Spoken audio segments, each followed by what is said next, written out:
C'est sur le thème « Promouvoir les opportunités dans le secteur des énergies renouvelables au Mali », plan d'investissement RICIF, que la 3e édition de la Semaine malienne des énergies renouvelables, organisée par l'Agence des énergies renouvelables du Mali, pilotée par le ministère de l'Énergie et de l'Eau, se tient. Elle entend sensibiliser les acteurs du domaine et les populations sur l'importance de l'utilisation des énergies renouvelables. L'objectif de la semaine, c'est vraiment de pouvoir vulgariser l'utilisation vraiment à grande échelle des technologies utilisant les énergies renouvelables au Mali. Voilà, vu le potentiel énorme dont dispose le Mali, donc ces énergies-là peuvent facilement être une alternative par rapport à l'énergie classique que nous connaissons. Ces énergies renouvelables sont entre autres l'énergie solaire photovoltaïque, le solaire thermique, l'énergie éolienne, la biomasse et l'hydroélectricité.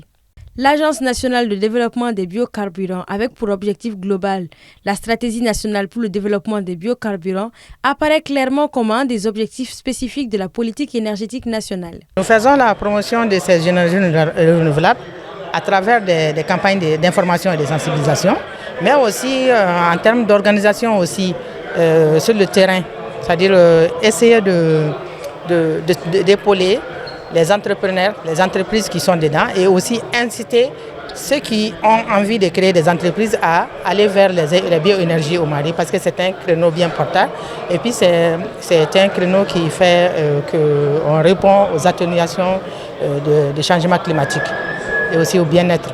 Et en plus de cela, il y a des filières qui sont là, qui sont par exemple comme la production d'huile végétale pure carburant. Là, ce n'est pas avec les entreprises, mais c'est plutôt avec essentiellement les coopératives, les agriculteurs. Voilà, donc ils sont organisés en fédération, en confédération. Voilà. Cette semaine regroupe près de 500 auditeurs, 3000 visiteurs et 50 stands d'exposition avec toutes les variétés de systèmes des énergies renouvelables. Bon, pour l'exposition, on a présenté une baratte. Une baratte, c'est pour optimiser la production de beurre de karité. Cette baratte-là est donnée aux femmes qui vivent dans les localités qui ont formé une coopérative de production de beurre de karité.